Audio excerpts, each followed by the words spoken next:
अस्सलाम वालेकुम। उम्मीद है आप लोग ठीक हैं, खैरियत से हैं। दोस्तों, आज आपके सामने एक ऐसी स्टोरी लेके आ रहा हूँ जिस पर हमने बहुत सुना, जिस पर बहुत वावेला हुआ और ये तकरीबन 2013-14 से शुरू होने वाली स्टोरी है।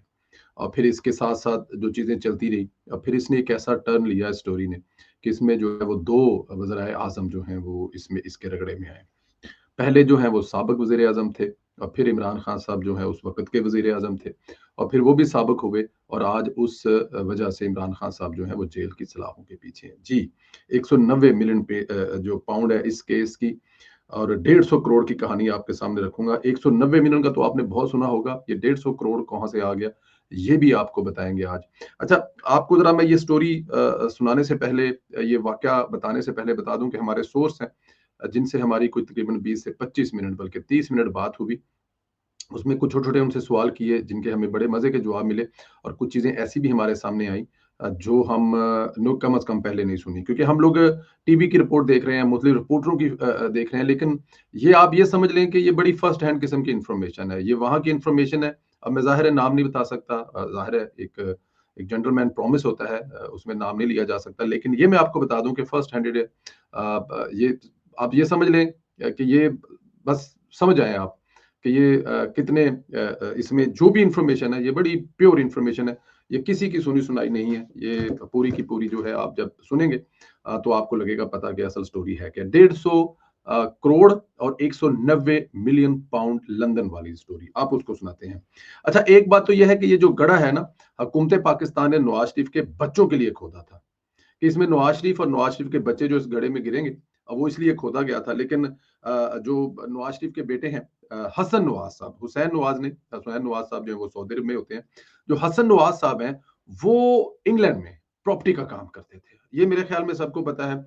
और ये जो उनकी सारी प्रॉपर्टीज होती थी, इनको कहा जाता था कि ये पाकिस्तान में पैसे लेके गए और ये ऐसा हुआ, ये मोटरवे का जब मोटरवे उस दौर में बना था तो फलां हुआ, फलां हुआ, फलां हुआ। ये बहुत सारी एक जो मिथें जो वो घड़ी की जाती थी। लेकिन इस सिलसिले में मैं आपको ज़रा ये बता दूँ कि जो हसन नवाज़ हैं, उनका बाकायदा तौर पर प्रॉपर्टी का काम था। और वो जो प्रॉपर्टी का काम था, आप लंदन में जाएँ तो बहुत सारे ऐसे पाकिस्तानी हैं जिनके 100-100 200-200 घर होते हैं, वो प्रॉपर्टी का काम कर रहे होते हैं, रेंट आउट कर रहे होते हैं। लेकिन जो हसन नवाज़ हैं, वो कुछ छोटा-मोटा काम नहीं था, उनका जो काम था, एक अच्छे लेवल पर, अच्छे पैमाने पर काम था। पर देखें, ऐसे जो काम होते हैं, उनको बैंकों की भी फाइनेंशियल और जो सपोर्ट हासिल होती है, बड़े पैमाने पर वो काम कर रहे होते हैं। वन हाइड पार्क कहते हैं जी, वन हाइड पार्क। वहाँ पर एक घर जो है, वो तामीर होता है, उसकी साइट पर काम चल रहा था। अच्छा, वन हाइड पार्क अगर आप में से कोई दोस्त जो है वो उन्होंने वहाँ पर देखा हो, लंदन के इस इलाके में गए हों, तो वहाँ पर हर घर ही इतना खूबसूरत होता है, दिल उस पे आ जाता है। तो ये जो वन हाइड पार्क है, इसकी कंस्ट्रक्शन चल रही थी, इसकी रिपेयरिंग चल रही थी और ये तैयार करके हसन नवाज़ साहब जो हैं, इसको वो बेचना चाह रहे थे। तो यहाँ पर जो कंपनी काम कर रही थी, उस कंपनी के लोग, मैं अब आपको वो इन्फॉर्मेशन बता रहा हूँ जो प्योर है, जो आपको शायद इससे पहले कभी ना सुनी हो। और आप किसी जगह से इसकी तहकीक कर लें और किसी जगह पे मुझे जाकर खड़ा करें, एक-एक लफ्ज़ के साथ मैं खड़ा होऊँगा। वहाँ पर वो जो साइट पर काम कर रहे थे, वहाँ से एक खातून गुज़री। उस खातून ने वो घर देखा तो उनको वो घर बड़ा अच्छा लगा और वो दोबारा वहाँ पर आकर देखा उन्होंने, तो उन्होंने फिर देखा, उन्होंने कहा ये घर इतना खूबसूरत है और ये कंस्ट्रक्शन हो रहा है। तो उन्होंने जो साइट पर काम कर रहे लोग थे, अब अंदाज़ा करें कि जो साइट पर काम कर रहे थे, उनसे पूछा कि ये घर जो है किसी कंपनी का है, किसी फर्द का है, किसका है? ये घर बहुत खूबसूरत है। तो वहाँ पर उन्होंने, ज़ाहिर है जो मज़दूर काम कर रहे हैं उनको नहीं पता, उन्होंने वहाँ पर जो भी बिल्डर था, उसको कॉन्टैक्ट करवा दिया कि आप इनसे पता कर लें, ये जो कर रहे हैं। और वो जो पता चलते-चलते जो उस औरत का, खातून का, जिनका उस दिल पे घर आया था, वन हाइड पार्क में, वो मलिक रियाज़ साहब की बेटी थी, जो 2012-13 या ये 14 में ये डील डन हुई है, तो 6 महीने पहले की बात कर लें आप, वहाँ से जो गुज़र रही थी। तो वो जो कल चलते-चलते जब ये हसन नवाज तक बहुत बहुत पहुँची, तो उन्होंने अपने बाबा से बात की, मलिक रियाज़ साहब के, यहाँ पे मुझे घर पसंद आया और वो घर जो है वो नवाज शरीफ के बेटे का है। नवाज शरीफ के बेटे की कंपनी का है और वो घर तामीर करवा रहे हैं और तामीर करके वो घर बेचना चाहते हैं। अच्छा, जब हसन नवाज शरीफ का है तो वो तैयार करवा रहे हैं और वो बेचना चाहते हैं। हसन नवाज शरीफ को मलिक रियाज से कबल इस घर की प्रॉपर्टी की ऑफर्स हो चुकी थी। अच्छा, एक बात और भी है, क्योंकि ये ऐसे नहीं होता, मैं आगे जाके बताऊंगा जब ये एनसीए ने ये पूरा एक इंक्वायरी हुई तो उसमें कैसे कैसे हुआ। इससे पहले भी एक जाहिर है इसकी इस घर को जब वो बेचने पे, जब ये कंस्ट्रक्शन हो रहा था तो साथ में इसकी ऑनलाइन या फिर वो जो भी जो तरीकाकार होता है उसके मुताबिक वहाँ पे अवेलेबल होता है कि ये घर बन रहा है, ये इतनी प्रॉपर्टी है, इतना बड़ा है, इतना लंबा है, इतना चौड़ा है, इतनी इसकी मंजिलें हैं, इतनी इसकी जो पूरा रकबा है, कितने स्क्वायर मीटर का है, कितनी हाइट पे जा सकता है, कितने इसमें, वो सब इंफॉर्मेशन होती है। तो वहाँ पे बहुत सारे दूसरे लोग भी उसमें लाइन लगे हुए थे।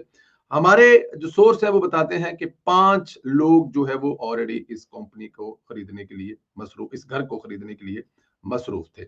उनमें से अब एक मलक रियाज साहब का ऑफर हो गया है।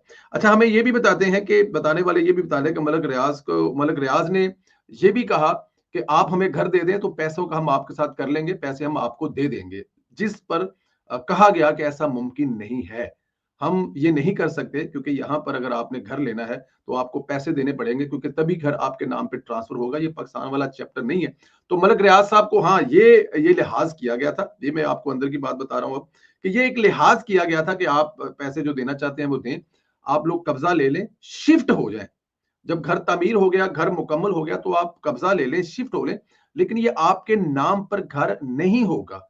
पैसे जब आप कंप्लीट यहाँ के कानून के मुताबिक, यहाँ के बैंकों के मुताबिक, यहाँ पर जब आप बैठेंगे और जब प्रॉपर्टी आपके नाम पर ट्रांसफर होगी, वो जितने की प्रॉपर्टी है वो सारे के सारे पैसे जो है वो बैंक में ट्रांसफर होंगे, जो एक तरीकाकार है। मलक रियाज साहब के तो 565 तरीकाकार हो सकते हैं, लेकिन यूके में कोई और तरीकाकार नहीं। यूके में एक ही तरीकाकार है कि अगर आप घर खरीद रहे हैं तो उसकी पेमेंट जो है वो आप बैंक में करेंगे, फिर जो वहां के मुतलका हकाम है उनके साथ बैठेंगे, बाकायदा तौर पर जो है कॉन्ट्रैक्ट साइन होंगे और आपका मकान जो है वो आपके कब्जे में आ जाएगा। और ऐसा ही किया गया।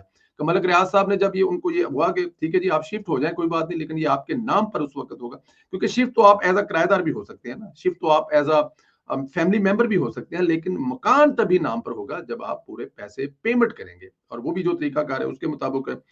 तो बहरहाल मलक रियाज ने ये 2014 में पेमेंट मुकम्मल की, पूरी रकम जो है वो अदा की, और ये जो तरीकाकार है राजुल वक्त है, जो हॉलैंड का है या जो इंग्लैंड का है, उसके तरीकाकार के मुताबिक मलक रियाज के घर, बेटी के नाम पर ये घर शिफ्ट जो उनके उनको ये घर में मिल गया। अच्छा, अब मेरी बात यहाँ पर ये है कि अब कोई अगर ये कहे कि मलक रियाज ही क्यों, तो इसका जाके मैं आगे आपको जवाब दूंगा कि मलक रियाज ही क्यों। ठीक है ना, ये बहुत सारे कि मलक रियाज को ही क्यों बेचा, भाई जिसको मर्जी बेचे, आपकी प्रॉपर्टी है, आपकी दुकान है। मतलब एक फर्ज किया कि कोई ऐसा बंदा है जो किसी से जगह से कत्ल करके आ रहा है, तो वो एक पेट्रोल पंप से अगर तेल डलवाने के लिए गाड़ी खड़ी करता है, तो क्या वो पेट्रोल पंप वाला जो है उसके उसमें उसमें उसके कत्ल में शामिल तो नहीं हो गया? भाई आपके पास पैसे हैं, आपने प्रॉपर्टी खरीद ली है, इसमें कोई इतनी बड़ी बात तो है नहीं है। एक स्टोरी ये बनाई जा रही थी कि जी यहाँ सर भेजा गया और इमरान खान ने डबल प्राइस पे, ओ भाई डबल प्राइस पे नहीं हो सकता।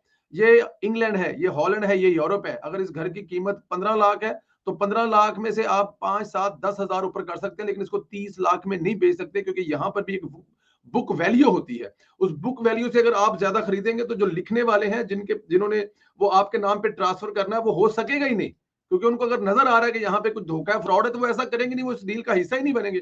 तो इसलिए ये मुमकिन नहीं है। खैर, यहाँ पे जो हुआ क्या कि यहाँ पे जो जब इमरान खान साहब की हुकूमत आई, तो हुकूमत आने के बाद हुआ ये क्या गया कि ड्यूटी लगाई गई, कहा गया कि पता करो मियां साहब के घर ਜਿਹੜੇ ਉੱਥੇ ਨੇ ਉਹਨਾਂ ਦਾ ਕੀ ਹਿਸਾब किताब है। अच्छा, अब लेकिन ये किसी को पता ही नहीं था, ड्यूटी लगाने वालों को तो पता ही नहीं था ना कि जिस घर के ऊपर वो शिकायत कर रहे हैं, यहाँ पर जो पाकिस्तान से घोड़े दौड़ाए जा रहे हैं, वो घर तो बिक चुका हुआ है, और घर बिक, अब अंदाजा करें इनका हाल ये है कि वो घर बिक चुका है। ठीक है ना जी, वो घर बिक चुका है, और घर लिया भी मलक रियाज ने है। और मलक रियाज की क्या नेकियां इमरान खान पर, वो भी आगे जाके मैं आपको बताऊंगा। खैर, अपने ही हिसाब से जो है वो उनकी बैंड बजा दी उन्होंने। मलक रियाज साहब जो अपने हिसाब से थे, चाहे वो जनरल फैज हों, चाहे वो इमरान खान साहब हों, बड़े उनकी नेकियां मलक रियाज की उन पर, और उनको पता नहीं था वो नवाज शरीफ को, बेटे को, या नवाज शरीफ के बेटों की जायदाद के निकलवाने के चक्कर में, उनको वहां पे खजल खराब करने के चक्कर में अपने असासे को फंसा बैठे। जरा बताते हैं कि फैज हमीद को जब पता चला कि ये प्रॉपर्टी, अब फैज हमीद है, इमरान खान है, ये पूरा एक नेटवर्क था उस वक्त। यहाँ पे किसी का भी नाम लिखा जा सकता है, किसी का भी नाम लिया जा सकता है, लेकिन ये एक पूरा नेटवर्क था जिसमें फैज हमीद भी था, जिसमें उस वक्त की स्टैब्लिशमेंट भी थी, जिसमें उस वक्त, क्योंकि उस वक्त नवाज शरीफ को और उनके खानदान को जितना वो रगड़ा लगाना चाहते थे, वो जगह ढूंढ के रगड़ा लगाना चाहते थे। वो कुछ था या नहीं था, वो तैयबा ज़िया चीमा साहब फरमाती है ना, हमारे प्रोग्राम में कहती हैं कि उन्होंने साबित करना था कि नवाज शरीफ साहब जो है ये इन्होंने पैसों में गड़बड़ की है। तो वो ये यहाँ पर इंग्लैंड में भी ढूंढ रहे थे कि अगर मियाँ साहब इंग्लैंड में बैठे हुए हैं तो वहां पे सुकून से क्यों बैठे हुए हैं, उनकी फैमिली अगर इंग्लैंड में बैठी हुई तो सुकून से क्यों बैठी है। तो एक्चुअली ये जो स्टोरी है उन्होंने इसलिए गढ़ी थी। अच्छा जी, जब उनको पता चला कि नवाज शरीफ के बेटे ने बनाकर एक घर जो है वो फरोख्त किया है, तो उन्होंने फैसल नामी वाडा, जो फैसल वाडा नामी एक शख्स है ना, इसकी ड्यूटी लगाई, जरा पता करें और नवाज शरीफ के खिलाफ वबेला करें। आपको पता ही है वाडा साहब आजकल जिनके हुक्म पर जिनको कर रहे हैं और उस वक्त किनके हुक्म पर किनको किया करते थे। फैसल वाजा को टास्क दिया गया कि वो बरतानिया में ये साबित करें कि नवाज शरीफ मनी लॉन्ड्रिंग से ये वाला जो घर है खरीदा। हालांकि उनके अकल के अंधों को पता नहीं कि वो 100-150 से ज्यादा प्रॉपर्टी लेकर उसको दोबारा तैयार कर कर हसन नवाज की कंपनी जो है वो उन दिनों में फरोख्त कर चुकी है। ठीक है ना जी, कि ये एक प्रॉपर्टी नहीं थी, वन हाइट पार्क सिर्फ एक प्रॉपर्टी नहीं थी, ये उनका बिजनेस था, ये इनके अकल के अंधों को पता ही नहीं था। तो क्या ये सारे के सारे जो उन्होंने 150-200 प्रॉपर्टी वहां पर बनाई, खरीदी, उसको आगे, अच्छा ये जो वन हाइट पार्क है ये उन्होंने पहले से खरीदा हुआ था, मतलब कि जब वो खरीदा था तब उसकी प्राइस क्या थी, अब बेचा है तो क्या प्राइस है। जब आपने खरीदा, फर्ज किया कि हसन नवाज ने खरीदा, अगर फर्ज किया कि वो उस वक्त, अब मुझे नहीं पता कितने का था, लेकिन कम से कम जो 42 मिलियन में जो उन्होंने बेचा, उससे कम से कम वो बहुत सस्ता था। ठीक है ना जी, तो उसमें जो जो 4-5-7 साल में, मुझे याद है कि उन्होंने मुझे बताया कितने साल के बाद बेचा, तो उसमें जो उनको प्रॉफिट हुआ वो उनका प्रॉफिट है, वो उनकी कंपनी का प्रॉफिट है, लेकिन ये यहीं से सारा पैसा जनरेट हुआ। खैर, उन्होंने बरतानवी हुकूमत को लिखा, ये पाकिस्तान की हुकूमत ने, कि नवाज शरीफ से पूछा जाए कि ये प्रॉपर्टी कैसे बनाई है और कैसे बनाई है और पैसा कहां से आया। ये मुमकिन है, शिकायत की जा सकती है। यहाँ पर बड़ी शिकायतें हुई हैं, तो उन शिकायतों का भी कभी आपको बताएंगे किसको कितना नुकसान। खैर, बुग़्ज़ नवाज में इतने अंधे हो गए कि उन्हें ये भी नहीं पता चला कि जिस प्रॉपर्टी की ये शिकायत कर रहे हैं वो प्रॉपर्टी मलिक रियाज की है। अगर पता होता तो शायद ऐसा ना करते, जो गड्ढा नवाज शरीफ के लिए खोद रहे थे इसमें खुद न गिरते। बहरहाल, ये इस वक्त हुकूमत में थे, उन्होंने बरतानवी हुकूमत को लिखा, उन्होंने नवाज शरीफ के बच्चों के खिलाफ तहकीकात की। बरतानवी हुकूमत ने शरीफ खानदान की वो जो कंपनी थी वहां पे, जो हसन नवाज की कंपनी थी, उसका एक एक हिसाब किताब चेक किया। अब मुझे जरा ये बताएं कि जो कंपनी इतनी बड़ी है वहां पर, जिसके अंडर 100-150-200 प्रॉपर्टी, जो बड़ी प्रॉपर्टी है वो जो मिलियन की है, ये यहाँ पर कोई 2-3 लाख यूरो का या 2-3 लाख पाउंड के घर की बात नहीं हो रही। यहाँ पर एक प्रॉपर्टी की कीमत जो बिकी है वो 42 मिलियन पाउंड है। अब देखें ना, 190 मिलियन पाउंड टोटल था मलिक रियाज का, तो उसमें से 42 जो है वो तो हसन नवाज की कंपनी ने वो घर बेचा है। तो इस तरह की और कितनी प्रॉपर्टी होंगी हसन नवाज की कंपनी की। ठीक है ना जी, तो वो तमाम का तमाम हिसाब किताब उस वक्त से लेके जब तक हसन नवाज साहब लंदन में तशरीफ लाए और उन्होंने ये काम किया, उन्होंने इन्वेस्टमेंट कहां से की, उन्होंने इन्वेस्टमेंट किधर से पैसा उनका आया, कौन से बैंक से कितना कर्ज लिया और किस चीज के अवध उनके बदल कर्ज लिया, ये तमाम के तमाम डॉक्यूमेंट उनके जो अकाउंटेंट कंपनी है वो उनके पास है। और उन्होंने वो सारे के सारे, एनसीए जो हुकूमत बरतानिया का अदारा इस बात की तफ्तीश कर रहा था कि शरीफ बरादरान ने यहाँ पर जो इन्वेस्टमेंट की है, जो उनकी कंपनी की इन्वेस्टमेंट है, उसमें कोई गड़बड़ तो नहीं है। मैं आपको ये बड़े वसूख से बता रहा हूं कि हमारे बताने वाले सोर्स जो बताते हैं कि एक एक कागज, एक एक बैंक का पेपर, जब से हसन नवाज आए हैं, उन्होंने वो एक एक जो एक लफ्ज है ना उसकी भी हेर फेर नहीं है, वो हुकूमत बरतानिया को दिया। हुकूमत बरतानिया ने जब से हसन नवाज साहब लंदन में तशरीफ लाए, जब से उन्होंने कारोबार किया, जब से जो उन्होंने कमाया, जो उन्होंने इन्वेस्ट किया, जो उन्होंने प्रॉफिट लिया, जितना उन्होंने उसके ऊपर अपनी कंपनियों को, अपने घरों को या अपनी प्रॉपर्टीज को बनाने में लगाया, एक एक चीज का हिसाब किताब था, वो बरतानवी हुकूमत को दिया गया। और ये इतना आसान नहीं होता, हम खुद ये भुगत रहे हैं। मैं हॉलैंड में रह के ये सब कुछ भुगत रहा हूँ। ये बड़ा मुश्किल काम होता है कि आप 10 साल के पूरे कागज लेके आ जाए। 10 साल पहले आप एक स्टोर के मालिक थे, 10 साल के बाद आप 20 स्टोरों के मालिक हैं, तो एक स्टोर से 20 स्टोर तक जितने डॉक्यूमेंट है वो सारे के सारे लेके आ जाए। कहां से पैसे आए, कितने कमाए, किस साल में कितने कमाए, किस साल में कितना टैक्स दिया, किस मिस्त्री को, किस कंपनी को क्या दिया, ये बड़ा मुश्किल तरीन काम है। लेकिन हसन नवाज की कंपनी ने एक एक बरतानिया के हुकूमत की जो वो रिक्वायरमेंट थी वो पूरी की, जिसके बदले में क्लीन चिट मिली। अच्छा, इसमें यहां पे उन्होंने, बरतानिया की हुकूमत ने एक चीज पूछी, वो बड़ी मजेदार की चीज पूछी है कि जब आपने मलिक रियाज को ये प्रॉपर्टी बेची थी, तो क्या सिर्फ इसका खरीदार मलिक रियाज और उसकी बेटी थे? तो हुसैन नवाज की तरफ से वो बाकायदा तौर पर लिखत पढ़त के वो तमाम डॉक्यूमेंट फ्राहम किए गए बरतानवी हुकूमत को कि 5 खरीदार थे। उन 5 में से एक जो चाइनीज था, जो चाइनीज साझेदारी थी, उसकी और मलिक रियाज की जो ऑफर है वो ऑलमोस्ट नजदीक नजदीक थी, लेकिन मलिक रियाज का इंतखाब किया गया। अब जो भी वजह इसकी है, मेरे ख्याल में कोई बड़ी बात नहीं है, ये किसी चाइनीज को बिक सकती थी, जो कि बाकी उनकी हसन नवाज की कंपनी ने 100, 150, 200 प्रॉपर्टी जो बेची है। अब क्या आपको पता है वो किसी गोरे को बेची है, नीले को बेची है, या वो किसी लतीन अमेरिकन को बेची है, किसी अफ्रीकन को बेची, किसी को नहीं पता। किसी चाइनीज, जापानीज या किसी कोरियन को बेची है। सिर्फ एक मलक रियाज की वजह से प्रॉब्लम क्यों हुआ? क्योंकि ये मलक रियाज की वजह से प्रॉब्लम हुआ। ये शरीफ बरादरान की वजह से प्रॉब्लम नहीं हुआ। ये मलक रियाज के पैसे 2 नंबर थे, शरीफ बरादरान के पैसे 1 नंबर थे, जो बरतानवी हुकूमत ने बाकायदा तौर पर साबित की है। अच्छा, हमारे अब जराए जो है ना, मलक रियाज जो है उनके हिस्से में ये उन्होंने खरीद ली, बाकी 4 जो है वो ना कर सके। लेकिन वो तमाम के तमाम जो ओरिजिनल डॉक्यूमेंट थे, जिनसे खतो किताबत हो रही थी, जिनके साथ बातचीत हो रही थी, जो अपनी ऑफर्स कर रहे थे, जिनकी ऑफर रिफ्यूज की थी, वो तमाम डॉक्यूमेंट जब बरतानवी हुकूमत को दिए, तो बरतानी हुकूमत का ये आखिरी जो सवाल था वो भी खत्म हुआ और उन्होंने शरीफ बरादरान को क्लीन चिट दे दी। अब आ जाए जी मलक रियाज की तरफ। तमाम जब तमाम मनी ट्रेल उनको दे दिए गए, जब उन्होंने चेक किया कि जो प्रॉपर्टी खरीदने वाला है, जिस प्रॉपर्टी की शिकायत हुई है, वो जो बेचने वाला है, जिसने वो उस वक्त खरीदी थी, वो तो उसकी तो तमाम, अच्छा उसमें सिर्फ इस प्रॉपर्टी की नहीं हुई थी, वो शरीफ बरादरान की तमाम चीजों की क्लियरेंस हो गई थी। ये भी एक अच्छा हो गया था शरीफ बरादरान के लिए। लेकिन जब बात ये हुई कि मलक रियाज साहब जो इस प्रॉपर्टी को खरीदने वाले हैं, उन्होंने ये पैसे कहां से लिए, यहां पर आकर फंसे मलक रियाज साहब, यहां पर आकर फंसे जनरल फैज साहब, और यहां पर फंसे आकर इमरान खान साहब, क्योंकि उनको यहां पर बताना पड़ा कि हाँ भी तुम दसो कि तुम ये पैसे कितों लै गए जे। खैर, जब मलक रियाज की बारी आई और मियां मोहम्मद नवाज शरीफ साहब की जो फैमिली की इंक्वायरी बंद होगी, तो अब दौड़े लगी। मलक रियाज ने ये प्रॉपर्टी 42 मिलियन पाउंड में खरीदी थी, जो कि जाहिर है दूसरे भी खरीदना चाहते थे, लेकिन मलक रियाज साहब ने ये ऑफर ज्यादा देकर ये प्रॉपर्टी खरीद ली। अब इनकी ऑफर 10 रुपए ज्यादा थी, इनकी ऑफर 5 रुपए ज्यादा थी, लेकिन जो चाइनीज कंपनी थी उनकी और मलक रियाज की ऑफर तकरीबन सेम थी। लेकिन क्योंकि जाहिर है मलक रियाज साहब के साथ तलकात, पाकिस्तानी, और फिर तल्लक, फिर वास्ता, फिर ये चीजें, तो ये कुर्रा जो है मलक रियाज साहब के नाम निकला। लेकिन ये बात कन्फर्म है कि जितनी ऑफर मलक रियाज की थी, इतनी ही ऑफर एक चाइनीज की। तो ये लोग जो कहते हैं कि डबल प्राइस देकर हसन नवाज से ये जो फ्लैट खरीदे गए हैं, ये प्रॉपर्टी खरीदी गई है, ये बिल्कुल झूठ है। इस बात का सबूत शरीफ बरादरान जो है वो गवर्नमेंट ऑफ बरतानिया को दे चुके हैं कि इसके बराबर भी एक ऑफर थी हमारे पास। अच्छा, तहकीकात हुई, प्रॉपर्टी पकड़ी गई। तो मलक रियाज साहब की जब तहकीकात शुरू हुई, उनसे पूछा गया कि भाईजान आप बताएं कि ये आप जो हैं ये पैसे कहां से लेके आए 42 मिलियन।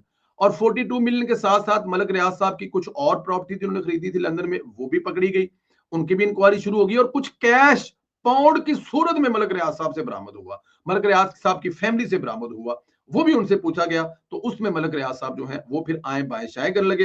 उन्होंने मलक रियाज से पैसे का हिसाब मांगा। मलक रियाज ने कहा कि दुबई के बैंक से लाया हूं। तो उन्होंने पूछा कि दुबई में आपके क्या सोर्स हैं जो मलक रियाज साहब ना दे सके। अच्छा, अब दुबई में क्या होता है कि आप दुनिया भर में पैसा दुबई में ले आए अपनी हुंडी या किसी भी दूसरे तरीकाकार से, और वहां पे लाकर आप अपना 1% 2% लोगों को दें, और वो आपके यूरोप या अमेरिका किसी के बैंक में डाल देंगे।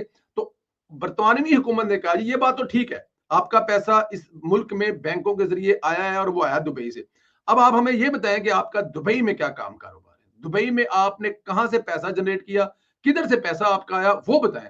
अब मलक रियाज साहब जो है वो ये बताने में नाकाम हो गए कि दुबई में पैसा कहां से आया। जब दुबई में ये बताने में नाकाम हो गए, तो फिर यहाँ पे कटा खुला। मलक रियाज ने पाकिस्तान से पैसा 2 नंबर तरीके से दुबई मुंतकिल किया था।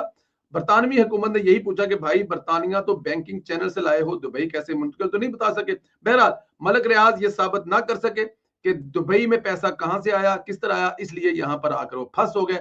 यहाँ पे आके ये वही दिन है जब मलक रियाज का पाकिस्तान में ट्रैवल करना बैन था, स्टॉप लिस्ट में वो उनका नाम था। तो जब वो इमरान खान साहब ने उनको स्पेशल सहूलतें दे के, कि उस वक्त तक मलक साहब जो है वो फंस चुके थे, इमरान खान साहब और अपने दोस्तों को गालियां निकाल रहे थे, और वो कोशिश कर रहे थे कि उनको साथ भेजें। उस वक्त के जो एसेट रिकवरी के जो चेयरमैन थे शहजाद अकबर साहब के, जाएं और जाकर मलक साहब की हेल्प करें, लेकिन वो हेल्प ना कर सके।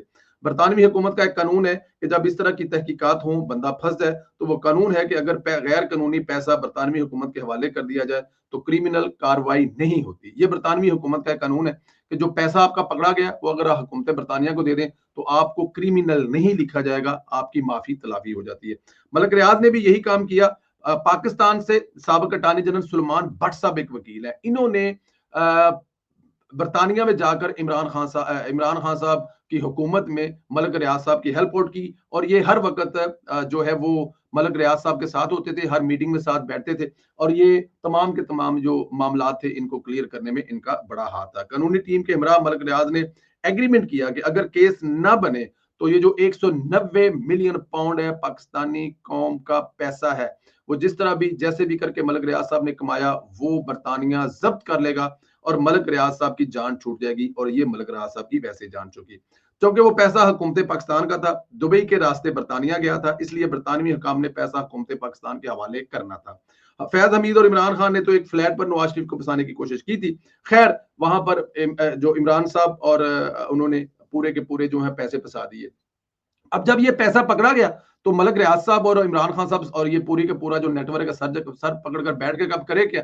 अब ये जो तरीकाकार है ये किया गया और मलक साहब से कहा गया कोई बात नहीं, आप पैसा जो है वो दे दें उनको, वहां पर अपना जब्त करवा दें, आप अपनी जान छुड़वा लें, क्योंकि ये बरतानिया का कानून है। इससे पहले भी हिस्ट्री है, बहुत सारे दूसरे ममालिक को पैसा वापस किया जा चुका है। तो जब बरतानिया हुकूमत पाकिस्तान के साथ हम डील करेंगे, राब्ता करेंगे, वो पैसे हमें मिलेंगे तो वो हम पैसे आपको यहाँ पे वापस कर देंगे। अब उसके लिए तरीकाकार ये ढूंढा गया कि मलक रियाज साहब ने पाकिस्तान में कुछ जमीनें खरीदी एक बलोचिस्तान के इलाके में जो बिल्कुल सिंध के साथ लगता है, जहां पर कौड़ियों की कीमत उनकी कीमत थी। अब वो जो हुकूमत सिंध है उनके साथ मिलकर या जरदारी साहब के साथ मिलकर या जिसके साथ भी मिलकर किया, उन्होंने वहां पर एक सस्ती जमीन खरीदी हुई थी। जो सस्ती जमीन थी उन्होंने हुकूमत सिंध के साथ मिलकर उनको, ये जो अभी बहरिया टाउन बना है, ये इसके साथ जमीन को एक्सचेंज कर लिया कि महंगी जमीन जो है वो ले ली और जो सस्ती जमीन थी वो हुकूमत सिंध के साथ एक्सचेंज करके यहां पर ये फ्रॉड किया हुआ था। जब इस फ्रॉड का एक केस चला तो उस वक्त की जो सुप्रीम कोर्ट है उन्होंने मलक रियाज साहब पर जुर्माना किया,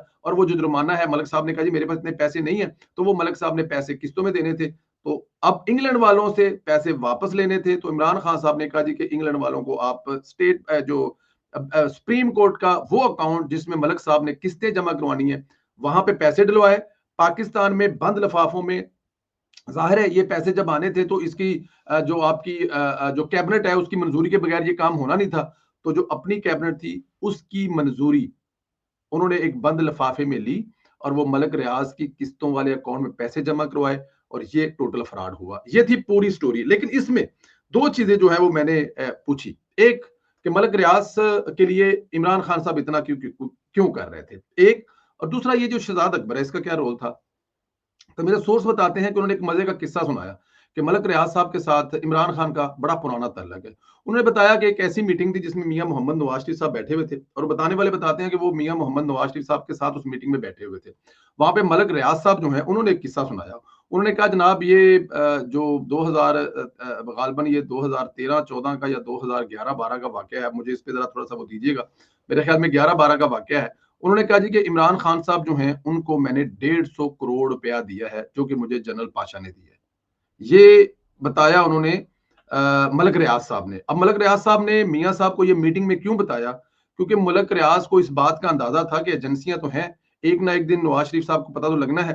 तो इससे पहले कि नवाज शरीफ को कहीं और से पता लगे, मैं खुद नवाज शरीफ को बता देता हूं कि 150 करोड़ मुझे जनरल पाशा ने दिया है इमरान खान को देने के लिए, और वो मैंने इमरान खान को दिया है। फिर आपको याद होगा 2011-12 में इमरान खान का शोर शराबा, फिर वो जलसे, फिर वो जुलूस, तो वो उस वक्त जो पैसा था मलक रियाज साहब ने दिया था, जनरल पाशा का नाम लगाया था, और वो 150 करोड़ रुपया था जो नवाज शरीफ के खिलाफ इस्तेमाल होने के लिए मलक रियाज ने इमरान खान को दिया था। तो मलक रियाज का और इमरान खान का एक पुराना तल्लक वास्ता चलता आ रहा था। ये मलक रियाज को इमरान खान जलसे जुलूसों में जो रियाज ठेकेदार कहता था, ये एक बहुत बड़ी फिल्म थी, एक बहुत बड़ी रॉकेट साइंस थी, लेकिन अंदर से मलक रियाज साहब और इमरान खान एक थे। और उसका सबूत ये है कि जैसे ही हुकूमत इमरान खान साहब की आए तो मलक रियाज साहब और इमरान खान साहब आपके सामने यक जनब दो काब हो गए। फिर उनकी जो बीवी है वो जिस तरह से एंजॉय करती रही, हीरे जवाहरात की अंगूठियां, वो भी आपके सामने। एक सवाल मैंने उनसे और भी किया, मैंने कहा जी ये शहजाद अकबर साहब है। उन्होंने कहा जी शहजाद अकबर साहब जो है ये मलक रियाज साहब के पेड़ हैं। आज तक जिस जगह पे ये रह रहे हैं, जो खा रहे हैं, जो पी रहे हैं, वो कह रहे हैं जी कि आज भी मलक रियाज ही उनको ये खिला रहे हैं, पिला रहे हैं, और उनके जितने अखराजात हैं जिस जगह पे वो रह रहे हैं आज की तारीख में भी शहजाद अकबर साहब के मलक रियाज ही अदा कर रहे हैं। ये है वो तल्लक, ये है वो वास्ता जो मलक रियाज साहब का जो है इमरान खान साहब से है। ये वो असल कहानी है जो मैंने आपको फर्स्ट हैंडेड सुनाई है कि इस प्रॉपर्टी के 5 जो है वो खरीदार थे। एक चाइनीज था जिसकी बिड जो है वो मलक रियाज के साथ मिलती जुलती थी, कोई खास फर्क नहीं था।